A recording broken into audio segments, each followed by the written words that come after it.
Good morning all of you.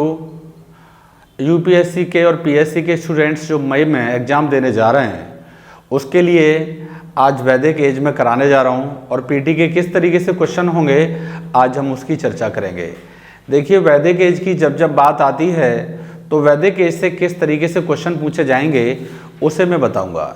देखिए, वैदिक as ये मैंने डिफाइन किया है आपको, और वैदिक एज में यदि बात करें तो वैदिक एज का जो टाइम है वो है 1500 BC से लेकर 600 BC। सबसे पहले ये क्वेश्चंस पुटअप होता है कि वैदिक एज का टाइम पीरियड क्या है, तो आप क्या बता देंगे 1500 से लेकर 600 BC। वैदिक एज को दो पार्ट में बांटा गया है, एक प्री वैदिक एज और एक है लेटर वैदिक एज।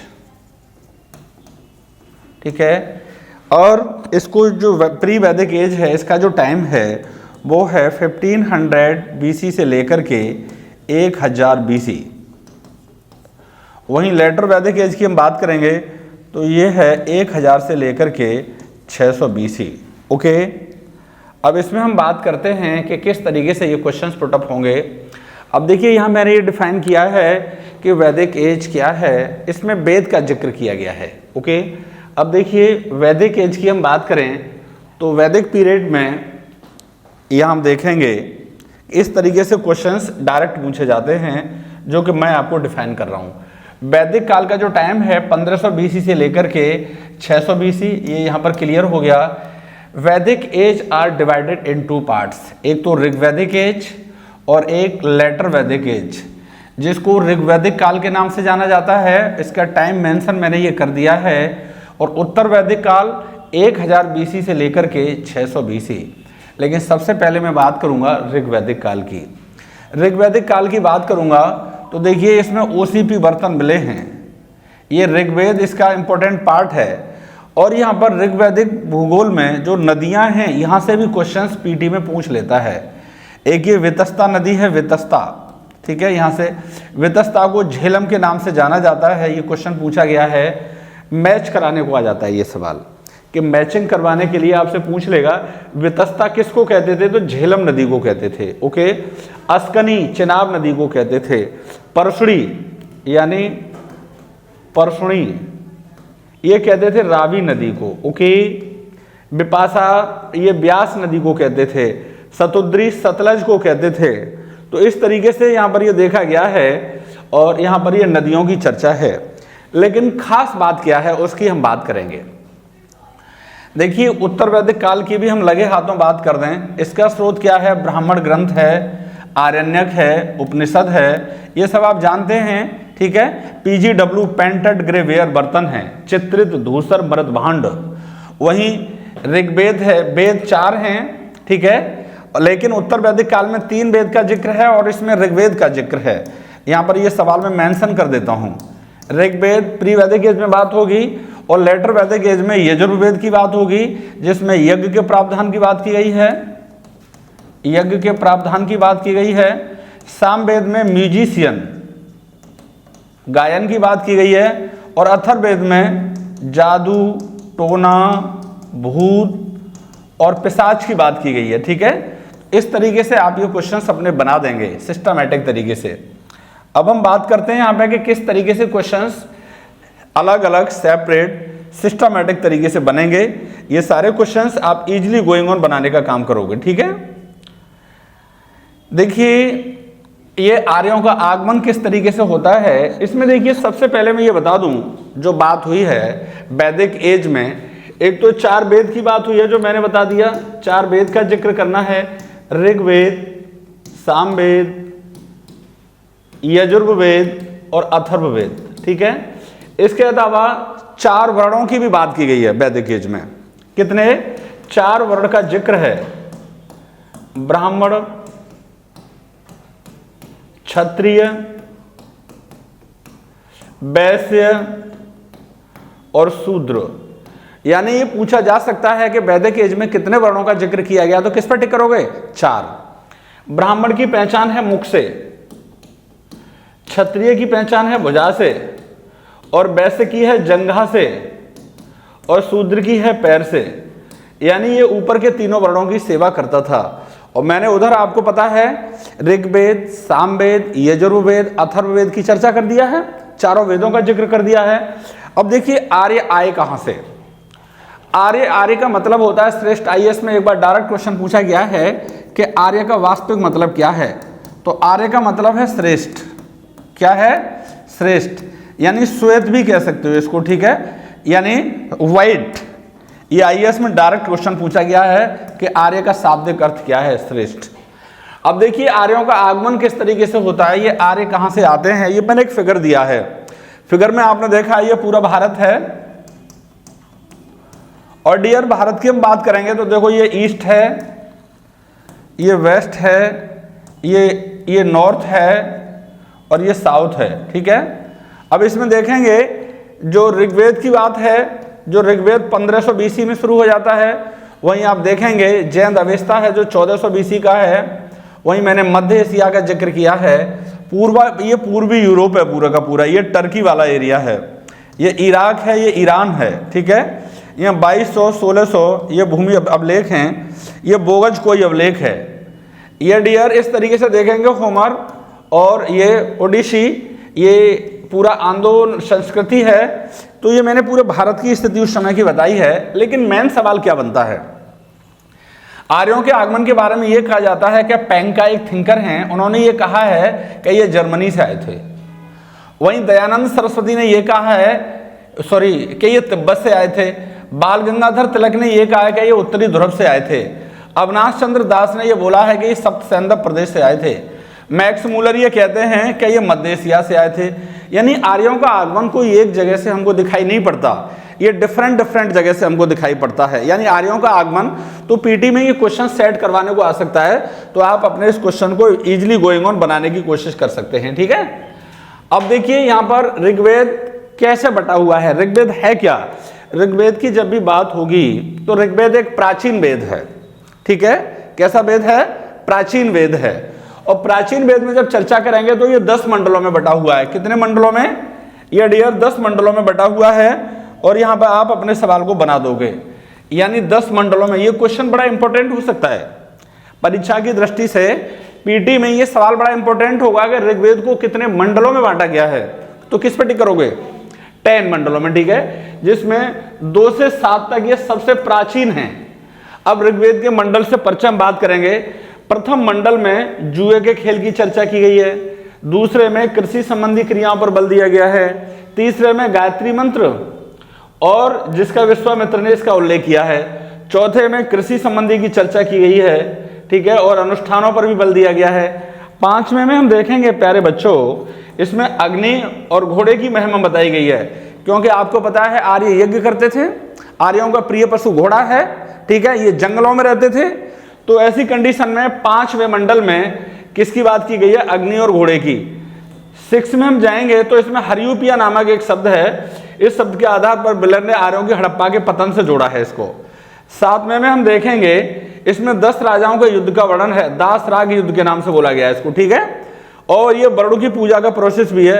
8 में भी हम देखेंगे तो ये सारी चीजें हमको देखने को मिलती हैं। इजिली गोइंग ऑन इस तरीके से पीटी के क्वेश्चंस बन सकते हैं और आप अपने सवालों को आसानी से बना सकते हो, ठीक है।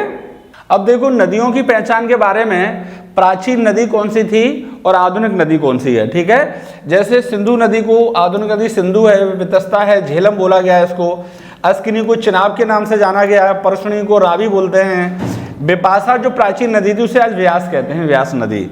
वहीं सतुद्री को सतलज बोला गया है और सरस्वती को क्या बोला गया है? वर्तमान में ये लिप्त हो गई है सरस्वती नदी, विंसन जिसको कहते हैं, क्या कहते हैं? विंसन। ओके, इस तरीके से ये क्वेश्चंस आप बना देंगे और आपके सारे सवाल इजीली गोइंग ऑन बन जाएंगे। अब देखिए यहां पर ये अगली बात हम करेंगे कि पर्वत का भी जिक्र है। वैदिक एज में पर्वत की बात की गई है, हिमालय पर्वत से परिचित थे ये। यानी आपसे ये प्रश्न पूछा जाए कि वैदिक सभ्यता के लोग क्या हिमालय पर्वत के बारे में जानते थे? तो यस, उसका यानी सोम पौधे की प्राप्ति, हिमालय पर्वत पर एक सोम पौधा था जिससे सोमरस निकालते थे। ये क्या निकालते थे इससे? सोमरस। और सोमरस पीने के बाद में इनको आनंद की प्राप्ति होती थी। एक तरीके से ये कोई पेय पदार्थ है, ठीक है। अरावली पर्वतमाला से परिचित थे, आर्यों का दक्षिणी सीमा था। मरुस्थल की भी बात करेंगे, ऋग्वैदिक आर्य मरुस्थल में परिचित थे, इसे धन्व बोला गया है। अब यहाँ पर आर्थिक संरचना की है, ये पशुपालन से परिचित हैं। ऋग्वैदिक, ये एंशियंट में हम जाएंगे कि ये पशुपालन करते थे, बिल्कुल। ऋग्वैदिक काल में इनका जो मेन काम है वो क्या है, पशुपालन ही है, ये कृषि नहीं करते थे उस समय। तो ऋग्वैदिक आर्यों का मुख्य पेशा पशुपालन था। अतः जीवन में गौ पशु की महत्व इंपॉर्टेंस ही बहुत ज्यादा थी। अतः जीवन से जुड़ी हुई शब्दावलियां गौ से भी संबंधित थी, यानी ये देखने को मिला है कि इन्होंने पशुओं के नाम भी उसी से संबंधित रख लिए थे, ठीक है। तो ऐसी कंडीशन में ये हम सारी चीजें बता देंगे कि ये सारी चीजें देखने को मिलती हैं। अब देखिए इसमें कुछ चीजें ऐसी हैं, जैसे मैंने बताया कि पशुओं से संबंधित इन्होंने नाम भी रखे हैं। जैसे देखिए राजा को गोप्ता कहते थे, दूरी के लिए गव्यति शब्द का प्रयोग करते थे, युद्ध में गविष्टि का यूज किया गया है, अतिथि के लिए गोहंता कहते थे, समय के लिए गोधूली, गोधूली। ये सवाल कई बार पूछे भी गए हैं। पुत्री को दोहिता कहते थे, गाय अगन्या बोली गई है, गाय को मारते नहीं थे क्योंकि ये प्रिय पशु है। कृषि थी, ऋग्वैदिक आर्यों का द्वितीयक पेशा कृषि हो गया। एकमात्र अनाज यव का उल्लेख है, यानी जौ को यव कहते थे और इसकी यज्ञ में भी आहुति दी जाती थी। किसमें? पवित्र अनाज है ये। निर्वाह कृषि थी, शिल्प उद्योग भी थे लेकिन ये सीमित थे, जिसमें मिट्टी के बर्तन है, रथ निर्माण है, रस्सी निर्माण है, ये सारे काम देखने को मिलते हैं डियर, ठीक है। अब ऐसी कंडीशन में हम ये देखेंगे कि ये सारी चीजें जब देखने को मिलेंगी तो आर्य उत्तर वैदिक एज में डेवलप होते चले गए। अब देखिए इनका व्यापार भी है, सीमित है, मुद्रा अर्थव्यवस्था नहीं थी, यानी वस्तु विनिमय थी, वस्तु के बदले वस्तु देते थे। वस्तु विनिमय का मतलब क्या है? वस्तु देकर वस्तु ले लेना, ठीक है। जैसे आपके पास अनाज है तो किसी से दूध ले लेना, दूध है तो अनाज ले लेना, तो वस्तु के बदले वस्तु, वस्तु विनिमय यानी रेगुलेटिंग प्रोसेस था, ओके। व्यापार से जुड़ा पड़ी नामक एक व्यापारी था, जो समूह था जो अनार और या पशुओं की चोरी करके व्यापार करता था। यानी जो पड़ी शब्द है वो व्यापारियों के लिए यूज होता था। समाज में सूदखोरी थी, यानी ब्याज का प्रचलन था। ऐसे करने वाले बेवनार कहलाते थे या सूदखोर कहलाते थे। इनका स्वरूप कबीलाई अर्थव्यवस्था था, यानी गांव भी नहीं है, छोटे छोटे कबीलाओं में रहते थे और पूरे तरीके से ये विकसित अवस्था में नहीं थे। यानी कबीला बने, कबीला से गांव बनेंगे, गांव से शहर बनेंगे, फिर जन बनेंगे, जनपद बनेंगे, महाजनपद बनेंगे, ये प्रोसेस है एक तरीके से। तो ऋग्वैदिक काल में हम देखेंगे महिलाओं का रिस्पेक्ट बहुत है, लोग ये कबीले में रहते हैं, पशुपालन आधारित समाज है। लेकिन जैसे ही उत्तर वैदिक काल में जाएंगे तो लोहे की उत्पत्ति हो जाएगी, लोहे की उत्पत्ति होगी तो कृषि करेंगे, कृषि करेंगे तो ये स्थायी जीवन यापन करेंगे, गांव बसेंगे, तो धीरे धीरे इनका डेवलपमेंट देखने को मिलता है। यानी कुल मिला के जो ऋग्वैदिक एज है वो निर्वाह की अवस्था है, जीवन यापन करते हैं केवल, ठीक है, गुजर बसर का जीवन है। और जैसे ही उत्तर वैदिक एज में पहुंचते हैं ये बेहतर स्थिति में हो जाएंगे, क्योंकि अधिशेष होने लगेगा, अतिरिक्त उत्पादन होने लगेगा इनका। तो उत्तर वैदिक काल इनका डेवलप काल है, लेकिन ऋग्वैदिक काल कैसा है? इनका गुजर बसर का काल है। तो ये क्वेश्चन भी आप यहां से जनरली गोइंग ऑन बना देंगे, ठीक है। अब देखिए कृषि की बात करेंगे यहाँ पे, तो कृषि के क्षेत्र में भी कुछ ज्यादा जानकारी हमको देखने को मिली है, जिसमें इजिली गोइंग ऑन ये जानकारी मिल जाएगी। अब ऋग्वैदिक काल के बाद में उत्तर वैदिक काल का समय में ऑलरेडी पहले बता चुका हूं। 1000 BC से कितना है? 600 BC है, 600 BC है, 1000 BC से। इसमें देखो कृषि आ गई। कृषि क्यों आ गई? क्योंकि लोहा आ गया यहाँ पे आगे। क्या आ गया? लोहा आ गया। लोहा आ गया तो जंगल काटे जाएंगे, जमीन को चीरा जाएगा, ठीक है। तो इसमें क्या होगा? कृषि पेशा बन गया, भूमि स्वामित्व की अवधारणा आ गई, लोहे का ज्ञान आ गया। उत्तर वैदिक काल में आ रहे होंगे सब लोग, पेशा हो गया कृषि। अब गेहूं, जौ, धान, चावल ये सब होने लगेंगे, लोहे के उपकरण यूज होने लगेंगे, लोहे से भूमि की गहरी जुताई हो जाएगी, पशुपालन निरंतरता में हो गया। अब देखिए अब तक पशुपालन था, अब पशुपालन के साथ साथ क्या हो गया? यहाँ पर आके कृषि हो गया। अब इस काल में देखेंगे पशुपालन प्लस क्या हो गया बेटा? कृषि हो गया। और कृषि ये सब किसकी वजह से हुआ है? क्या आ गया प्रचलन में? लोहा आ गया, ठीक है। तो ऐसी कंडीशन में ये सारी चीजें भी देखने को मिलेंगी। अब देखिए यहाँ पर कुछ चीजें ऐसी भी हैं जिसकी वजह से आपको कंप्लीटली जानकारी मैं आपको टॉपिक वाइज दे रहा हूँ। शिल्प उद्योग आ गया, शिल्प उद्योग की बात करेंगे तो सीमित है, लोहे उद्योग का विकास हो गया, वस्तु विनिमय प्रचलन में आ गया। निष्क, निष्क क्या था? गले का हार, ये आभूषण है जो सोने से बना हुआ था, गोल्ड से बना हुआ था। ऋग्वैदिक कालीन राजनीतिक संरचना की बात करेंगे तो राजा है, यहाँ पर राजा कबीले का चीफ हो गया, राजा को जनस्य गोपा बोला गया, ये भी क्वेश्चन बन सकता है। अब देखिए यहाँ पर क्या है, एक इकाई डेवलप हो रही है। अब यहाँ पे परिवार के ही व्यक्ति को राजा बना लिया होगा, वृद्ध व्यक्ति को राजा बना लिया होगा, यानी कुल मिला के राजा हो गया। राजा की पहचान कबीले से हो गई, कबीले बन गए अलग, ठीक है, कि कौन से कबीले का कौन सा मालिक है। राजा का कर्तव्य युद्ध में कबीले का नेतृत्व करना होता था और कबीले की सुरक्षा करना होता था। जो राजा होता था अपने कबीले की रक्षा करता था, अपने कबीले के प्रति ईमानदार था। तो ऐसी कंडीशन में कबीले की सुरक्षा करना किसकी जिम्मेदारी है? राजा की। राजा का कर्तव्य युद्ध में कबीले का नेतृत्व करना, शासन राजतंत्रात्मक था और यद्यपि डेमोक्रेसी का निर्माण भी यानी निर्वाचन भी अब होने यहाँ पे लगा है। अब धीरे धीरे यानी अब निर्वाचन होने लगा है। अब देखिए कबीला है, यहाँ पे ये राजा है। राजा क्या है? राजा वंशानुगत है। राजा कैसा है? वंशानुगत है। और राजा वंशानुगत है, शासन प्रणाली है, राजतंत्रात्मक है, ये सारी व्यवस्थाएं हैं। तो यहाँ पर हम ये देखेंगे कि एक तरीके से इकाई डेवलप हो रही है। राजा निरंकुश नहीं था, क्योंकि जनप्रतिनिधि संस्थाएं राजा पर अंकुश लगा सकती थी, ये अच्छी बात है। अब यहाँ पे हम देखेंगे कि यहाँ पे कुछ चीजें हमको अलग से देखने को मिलेंगी, जैसे जनप्रतिनिधि संस्थाएं, ये इंपॉर्टेंट है, यहाँ से भी क्वेश्चन बन सकते हैं। जैसे विधव क्या है, यहाँ पे ये पूछ लेगा कि विधव क्या है, ठीक है। तो यहाँ पर आप बना देंगे क्वेश्चन को विधव। जैसे देखिए विधव क्या है ये मैं बताने जा रहा हूँ। तो विधव की बात किस तरीके से करेंगे, जैसे विधव ये आर्यों की प्राचीनतम संस्था है, सैनिक और असैनिक कार्यों से जुड़ी हुई थी, यानी वितरण का डिस्ट्रीब्यूशन का काम यही देखती थी। एक सभा है, कबीले के अनुभवी वृद्ध लोगों की सभा होती थी, न्यायिक कार्य देखती थी, जैसे आज की आधुनिक राज व्यवस्था उसी तरीके से थी।